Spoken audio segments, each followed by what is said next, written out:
Vi ser vad det är för väder om vi kan se det. Det som flotten säger. Vi är här.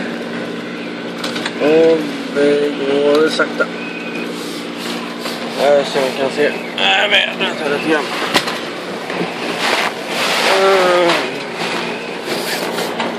Vi har cirka 20 kilometer. Och det blåser en del. Och ja, vädret är ju inte riktigt bättre just nu. Det är natten, klockan är snart 12. Detta hade nog inte gillat samma. Men vi tar oss framåt. Eller ja. Och ja, lite rimmigt blir det ju. Jag ser det. Och sjön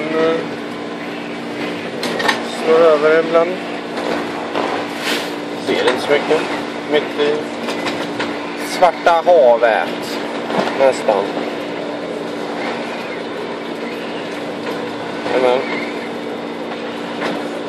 Får se om han kommer in i Åhus. Eller om det blåser för mycket. Det märker vi. Ja. Bättre än så här blir det inte. Tror jag. Kanske. Ja. Det är lite gummigt. Jag håller ju rätt kurs. Och däcksluckan är väl tät, hoppas jag.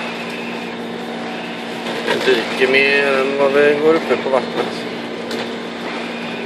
Typ. Segel går inte av, vi går rakt emot vinden. Ja. Så gör det.